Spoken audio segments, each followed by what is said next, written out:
राधे राधे, जय श्री कृष्णा। रक्षाबंधन की कहानी। एक बार बहुत छोटा सा गांव था। उस गांव में एक साहूकार दंपति अपने बेटा बेटी के साथ रहते थे। साहूकार दंपति ने अपने दोनों बच्चों को बहुत अच्छे संस्कार दिए थे। जैसे साहूकार दंपति धार्मिक विचारों के नेक दिल के इंसान थे, दोनों बच्चे भी अपने माता पिता के समान ही थे। इस तरह उनका समय हंसी खुशी गुजरने लगा।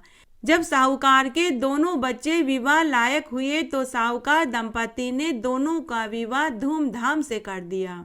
बेटी का विवाह बहुत दूर देश में हुआ था। जब बेटी विदा होकर जाने लगी तो माता पिता और भाई खूब रोए। रो रो कर उनका बहुत बुरा हाल हो गया था। लेकिन रीति रिवाज तो सभी को निभाने ही पड़ते हैं। बेटियां तो माँ बाप के आंगन की चिड़िया होती है, उसे एक न एक दिन तो उड़ना ही पड़ता है। माता पिता ने दिल पर पत्थर रखकर बेटी को विदा कर दिया। बेटी का नाम सुशीला था। जैसा नाम था वैसी ही वह सुशील, गुणवती, दयालु और मेहनती थी। उसने ससुराल पहुंचते ही घर परिवार की जिम्मेदारी उठा ली। उसकी सास सौतेली थी। सौतेली सास के खुद के बच्चे नहीं हुए थे। उसकी खुद की सास का बहुत पहले ही देवलोक गमन हो चुका था। सौतेली सास का बुरा बर्ताव होने के बाद भी सुशीला घर परिवार का सारा काम बहुत अच्छे से करती थी। पति और ससुर नेक दिल के थे। यह देख सुशीला चुप रह जाती थी। शादी के 9 महीने बाद सुशीला को एक बहुत सुंदर पुत्र पैदा हुआ। जब शादी के बाद पहली राखी आई तो सुशीला ने कहा कि मैं अपने मायके भाई के राखी बांधने जाऊंगी। पति और ससुर कुछ कहते उससे पहले ही सास चिढ़कर गुस्सा करते हुए बोली कि कोई मायके वायके नहीं जाएगी। अगर तू मायके राखी बांधने गई तो फिर ससुराल वापस मत आना। घर में सौतेली सास की ही चलती थी। पति और ससुर कुछ नहीं बोल पाते थे। उस दिन सुशीला बहुत रोई। जब वह पनघट पर पानी भरने गई तो गांव की औरतों ने पूछा कि अरे सुशीला, आज तू इतनी उदास क्यों लग रही है। तो सुशीला ने रोते रोते पूरी बात बताई। तब उन औरतों में से एक औरत बोली कि बहू, घर में क्लेश न रहे, सुख शांति बनी रहे, यह सोच कर चलना चाहिए। बहू, तू राखी वाले दिन भगवान कृष्ण की मूर्ति के तिलक करके राखी बांध देना, सब ठीक हो जाएगा। सुशीला को सबने तसल्ली बंधाई। सुशीला ने ऐसा ही किया। रक्षाबंधन के दिन वह नहा धोकर पूजा करी। उसके बाद उसने पहली राखी भगवान श्री कृष्ण व रुक्मणी जी के तिलक लगाकर उनके हाथों में बांध दी और प्रार्थना करने लगी कि हे भगवान, यह राखी मेरे भाई भाभी की कलाई में पहुंच जाए। हे कृष्ण भगवान, हे माता रुक्मणी, जो तिलक व चावल मैंने आपके मस्तक पर लगाए हैं, यह तिलक और चावल मेरे भाई भाभी के लग जाए और जो राखी मैंने आपके बांधी है वे मेरे भाई भाभी के हाथों में पहुंच जाए। जैसे आपने द्रौपदी, नानी बाई और मीराबाई की मदद करी, आज कलयुग में अपनी इस बहन की भी मदद करना। उसके बाद वह घर का अन्य काम करने लगी। उसी दिन दोपहर में उसके भाई भाभी राखी बंधवाने आ गए। सुशीला देखकर बहुत खुश हुई। उसकी सास बोली कि अरे ब्याई जी, ब्याण जी, मैं तो सुशीला को सुबह से ही कह रही थी कि मायके तेरे भाई भाभी के राखी बांधने चली जा, लेकिन ये ही घर के काम का बोलकर नहीं गई। पति, ससुर और सुशीला सब चुपचाप सुनते रहे। सुशीला ने अपने भाई भाभी के तिलक किया, राखी बांधी, आरती करी। उसके भाई भाभी खूब महंगे महंगे उपहार देकर चले गए। उधर मायके में सुबह से ही सुशीला के माता पिता, भाई भाभी सुशीला का इंतजार कर रहे थे, लेकिन सुबह से दोपहर हो गई, सुशीला नहीं पहुंची।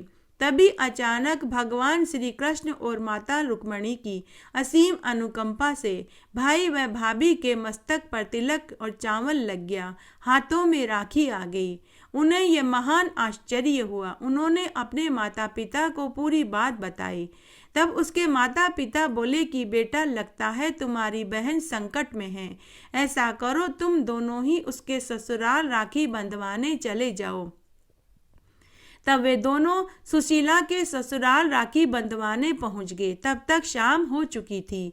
सुशीला शाम का भोजन चूल्हे पर बना रही थी। सुशीला के भाई भौजाई को दोबारा आया देखकर सुशीला की सौतेली सास और उसके पति और ससुर बोले कि आप तो दिन में ही राखी बंधवाने आ गए थे, फिर दोबारा क्यों आए हो? तभी सुशीला भी वहां आ गई। सुशीला ने देखा कि जो राखी उसने भगवान श्री कृष्ण और माता रुक्मणी की फोटो के बांधी थी, वही राखी उसके भाई भाभी की कलाई में बंधी हुई थी। लेकिन दोपहर में जो उसके भाई भाभी की हम शक्ल के राखी बंधवाने आए थे, वे कौन थे? खुद सुशीला भी आश्चर्य में पड़ गई। सुशीला ने अपने भाई भाभी को पूरी बात बताई। तभी वहां आकाशवाणी हुई कि पुत्री, दोपहर में तुमसे जो तेरे भाई भाभी की हम शक्ल में राखी बंधवाने आए थे, वो हम ही थे। तेरे घर श्री कृष्ण और रुक्मणी जी आए थे। आवाज सुनकर सभी हाथ जोड़कर खड़े हो गए। सुशीला की सौतेली सास तो थर थर कांपने लगी। सुशीला की सास सुशीला के चरण पकड़कर बोली कि बहू, अब मैं तुझे कभी भी तेरे मायके जाने से नहीं रोकूंगी और तेरे साथ कभी बुरा बर्ताव भी नहीं करूंगी। हे कृष्ण भगवान, हे माता रुक्मणी, जैसे आप सुशीला के भाई भाभी बनकर उसके घर आए, उसे दर्शन दिया, उसके भोग को स्वीकार किया, वैसे हमारे भी करना। घटती हो तो पूरी हो तो परवान चढ़े, बोले बिसरे नाम तेरे भंडार में भरे। रक्षाबंधन की कहानी। एक बार एक गांव में एक साहूकार पति पत्नी थे। उनके 7 बेटे और 1 बेटी थी। 7 भाइयों की एकोएक लाडली बहन का नाम संतो था। सभी 7 भाई अपनी बहन पर बहुत जान देते थे। बहन जिस चीज पर हाथ रख देती, भाई उसे वही चीज लाकर देते थे। समय पंख लगा करके उड़ने लगा। देखते ही देखते सभी का एक एक करके विवाह हो गया। जब शादी के बाद पहली राखी आई तो संतो खुशी खुशी अपने मायके में अपने भाइयों के राखी बांधने ससुराल से सज धज कर राखी, मिठाई, नारियल लेकर गांव की ओर चल दी। चलते चलते उसे एक पीपल का पेड़ मिला जो काफी जर्जर हालत में था। पीपल का पेड़ बहन से बोला कि मैं तेरे ऊपर गिरूंगा। तब संतो बोली कि हे पीपल देवता, मैं अपने भाइयों के राखी बांधने जा रही हूँ। जब मैं राखी बांध कर शाम को लौटूं तो आप मेरे ऊपर गिर जाना। उसके बाद संतो वहां से आगे चल दी। आगे उसे एक बावड़ी मिली। संतो ने उसमें से एक घड़ा जल भर कर पीपल के पेड़ को सींच दिया और आगे चल दी। आगे थोड़ी ही दूर चली थी कि उसे एक सांप छटपटाता हुआ मिला। वह सांप संतो से बोला कि मैं तुझे डसूंगा। संतो बोली कि हे सर्प देवता, आज रक्षाबंधन का त्योहार है। मैं अपने भाइयों के राखी बांधने जा रही हूँ। मेरे सभी 7 भाई मेरी प्रतीक्षा कर रहे होंगे। मैं उनकी एकोएक लाडली बहन हूँ। जब मैं राखी बांध कर वापस आ जाऊं तो आप मुझे डस लेना।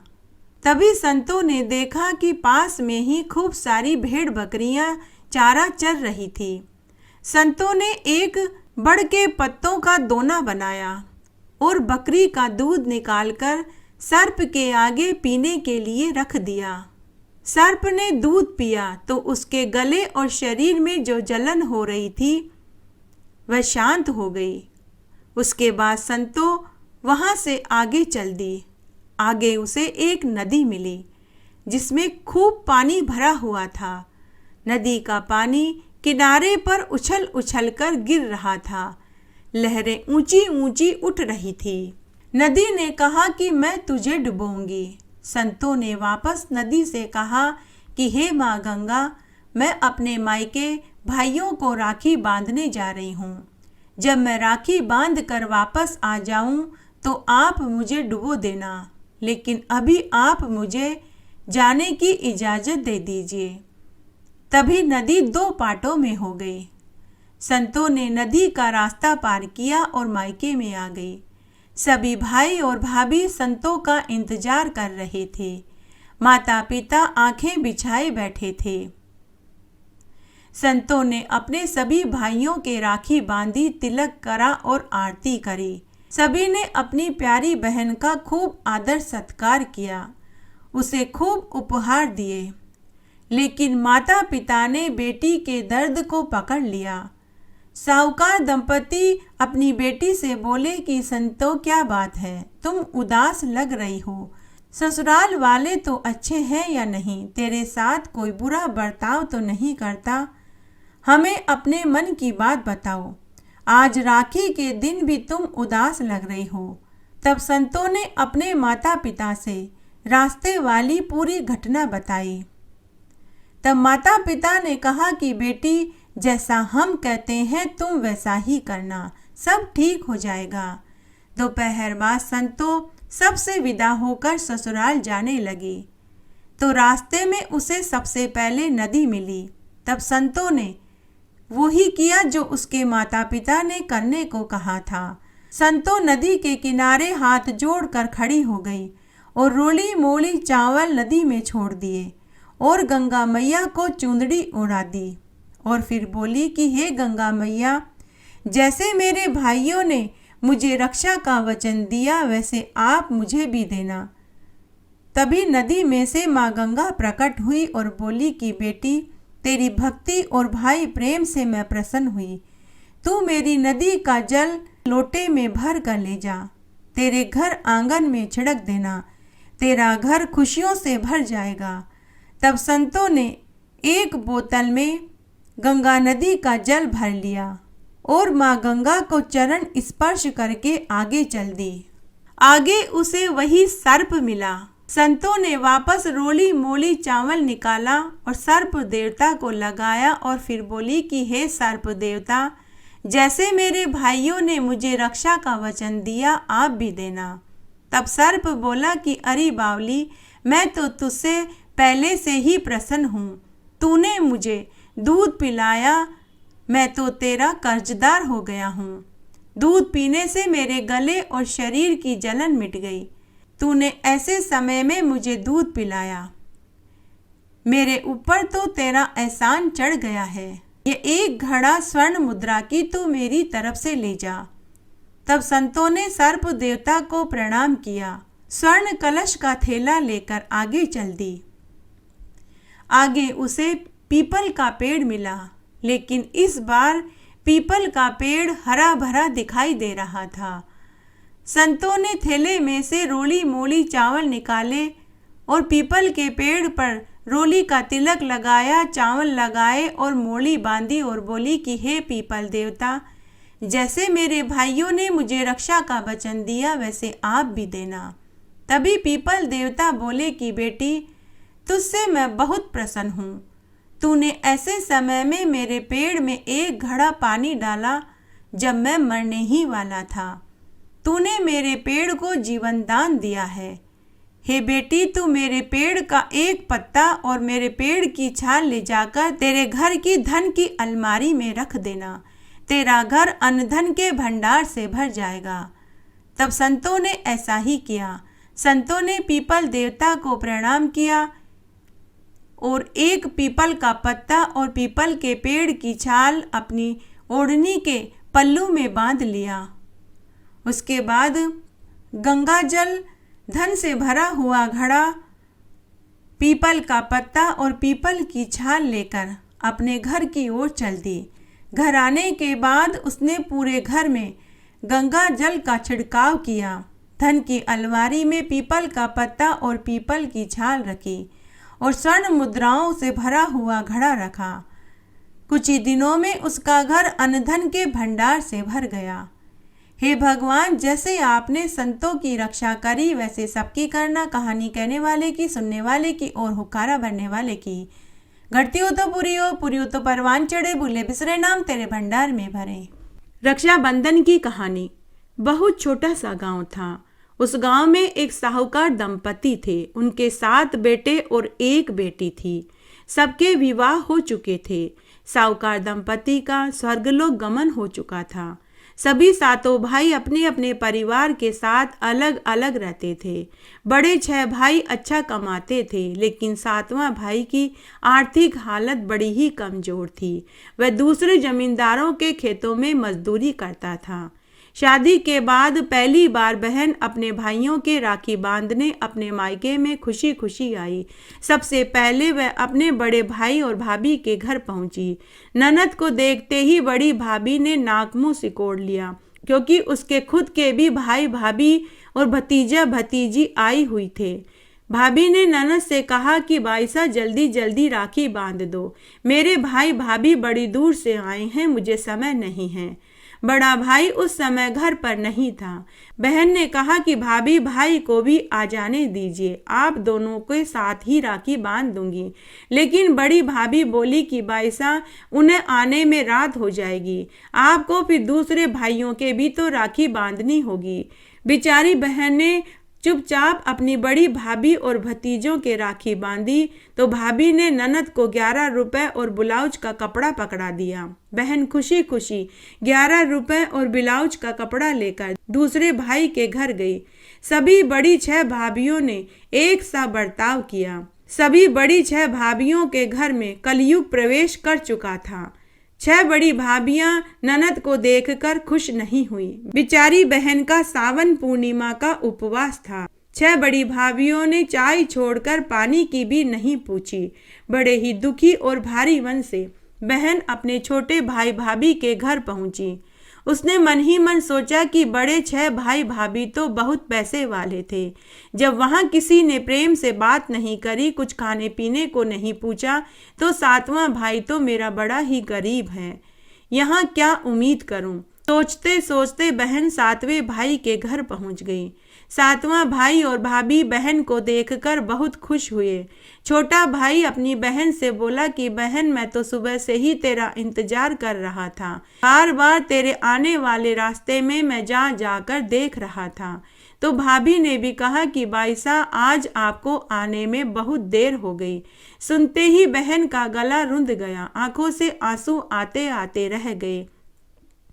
तब 7वें छोटे भाई और भाभी ने अपनी बहन को खाट पर दरी बिछाकर बैठाया। 7वीं भाभी दूध का गिलास भर कर लाई। बहन ने दूध पिया। उसके बाद बहन ने अपने 7वें भाई और भाभी और भतीजों के राखी बांधी। भाभी ने सबको खाना परोसा। बहन ने पूर्णिमा का व्रत खोला। छोटे भाई के पास देने को रुपया पैसा नहीं था, तो उसने बैलगाड़ी में हरा चारा भरकर और गेहूं की बोरी रख दी। छोटा भाई बोला कि बहन, तू बैलगाड़ी में बैठ जा, मैं तुझे घर तक छोड़ दूंगा। जब वह अपने ससुराल में पहुंची तो रात बहुत हो गई थी, तो बहन ने भाई को घर ही रोक लिया। दूसरे दिन जब बहन अपने गाय भैंसों को भाई के यहाँ से लाया हुआ हरा चारा डालने लगी, तो उसमें से सोने का हार निकला। तो बहन ने भाई को हार वाली बात बताई। तो भाई बोला कि बहन, यह सब तो तेरी किस्मत का है। इस तरह 7वां भाई वापस अपने घर पहुंच गया। घर आने के बाद 7वें भाई ने देखा कि उसकी बंजर जमीन पर फसल लहलहा रही थी। उसे ये देखकर महान आश्चर्य हुआ। उसने अपनी पत्नी को हार और फसल वाली पूरी बात बताई, तो उसकी पत्नी को भी बहुत खुशी हुई। उधर 6 बड़े भाइयों की खड़ी फसल में आग लग गई। उनका बहुत भारी नुकसान हुआ। तब बड़ी 6 भाभियों ने अपने अपने पतियों से कहा कि राखी पर आपकी बहन आई थी, वो ही कोई जादू टोना करके गई होगी। तब 6 बड़े भाइयों ने अपनी पत्नियों से कहा कि राखी पर हमारी बहन घर आई थी, तुम हमें अब बता रही हो?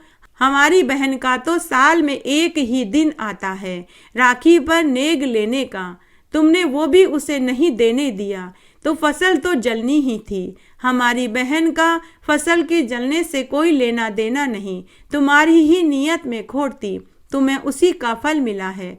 उस दिन सभी 6 बड़ी भाभियों ने निश्चय किया कि आगे से कभी रक्षाबंधन पर ननद से ऐसा बर्ताव नहीं करेंगी। हर बहन बेटी का नेक लेने का हक बनता है। उन्हें एक देंगे तो आपको ईश्वर उसका 10 गुना करके देंगे। यह आप करके और पंजो कर जरूर देखें।